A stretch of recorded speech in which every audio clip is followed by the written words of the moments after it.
When it comes to vinyl pressings, Canadian pressings often get a bad rap with comparison to US, UK, German, maybe Japanese pressings. People think that they do sound vastly inferior, and there's a number of reasons for this. Oftentimes, Canada would get later copies of the master tape. A lot of the great mastering engineers lived and worked in the United States, and maybe our pressing plants weren't as good. However, throughout my experiences, I found a number of Canadian pressings that sound fantastic, and I wanted to share with you 5 that I really enjoyed, but once I started putting the list together, I found 2 more that I thought needed to be included. And then while I was looking for those records, I found another one. So I now have 8.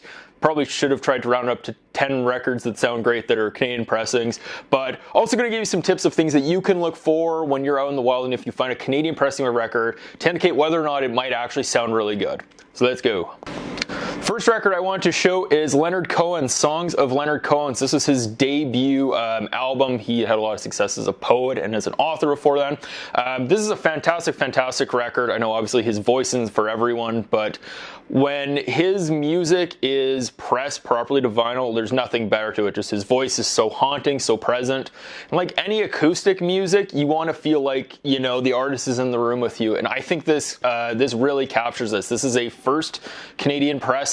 I know there's a ton of different matrix numbers for this pressing, so this might not be the exact version that you have or you can find, but it is the Columbia 2i 360 stereo copy. I think it sounds unbelievable, and I know that there's Kevin Gray cut and maybe a US pressing sounds better, but you know, with vinyl, sometimes ignorance is bliss, and to my ears, this sounds great.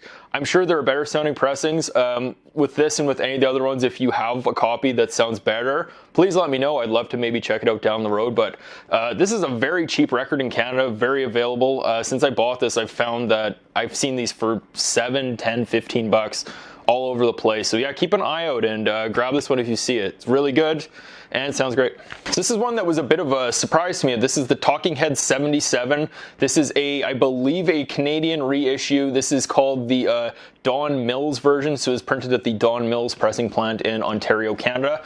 The way that I found this record was that I bought it at a record fair where I bought maybe 10, 15 records. I had a nice bag, brought it home, I cleaned them all, and I was just listening to them one after the other. I was doing stuff around the house. I was cleaning, making food, whatever it was. I think I was in another room, and I could just tell how good this record sounded. It was unbelievably crisp, so much definition. It just sounded like an audiophile pressing, and I then went back into the room, and I just sat in front of my speakers and soaked it up, and to this day, this is one of the records that I listen to when I want to hear a really, really nice sounding record. And obviously it's the Talking Heads, one of my favorite bands, but this is, to me, and I own different pressings, US, UK, Japanese, Canadian pressings of all of their albums. This is, to me, still my favorite and best sounding of any of the pressings of their albums that I own. And I highly recommend you go and check this one out if you can find it. My next record is David Bowie's The Man Who Sold the World. So this is a first Canadian pressing from 1972.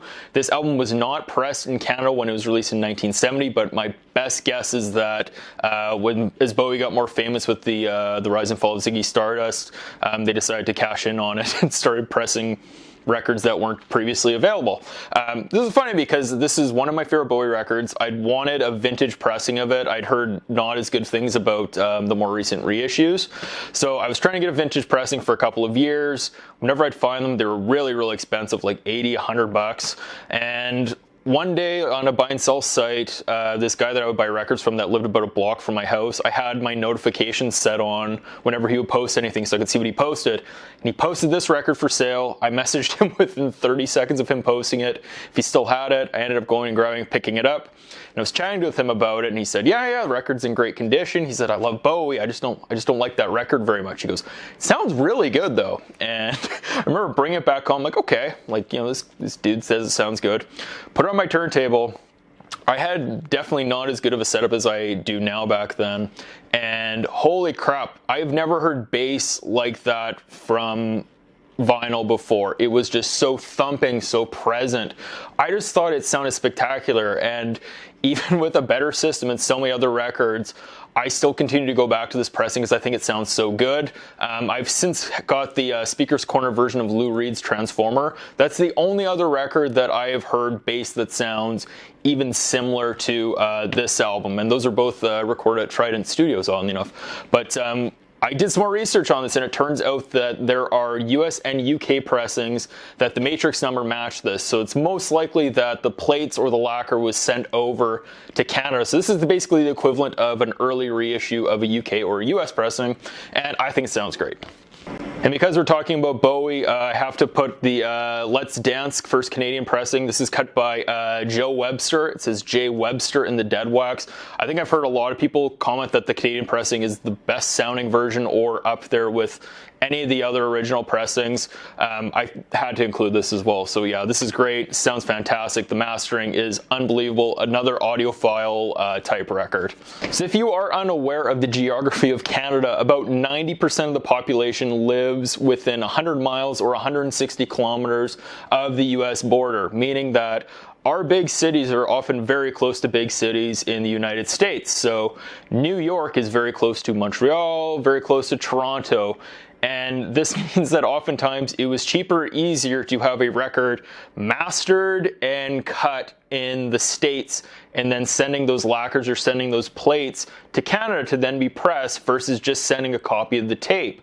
So if you do your research, you can often find records that are basically the same or in some cases arguably better than first US presses. One of those cases is this, Rush Moving Pictures. This is by far the best selling and generally regarded as one of the best Rush albums. They were my favorite band. This is one of my favorite albums. The thing that makes this interesting is that the first pressing was actually mastered at Masterdisc, and even though this is a Canadian pressing, this was done by Bob Ludwig, and it has his initials in the dead wax. So what you're getting is essentially an unbelievable sounding version. People have kind of become wise to this. The price of this has gone up over the last few years. Bob Ludwig cut just about every Rush record, and I believe there were 4 that were done at Masterdisc where the first Canadian pressings have his initials in the dead wax. So you're getting a Bob Ludwig cut of a Canadian press, so you're getting a bit of a discount.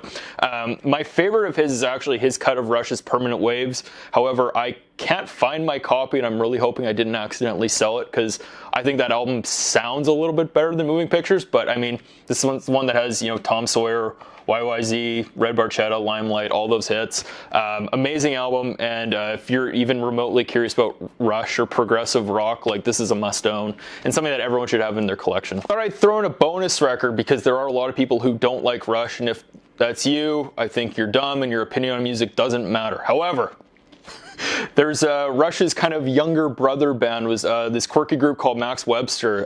They were like good friends with the guys. Pi Dubois, who wrote some lyrics with Rush, he wrote the lyrics for this band.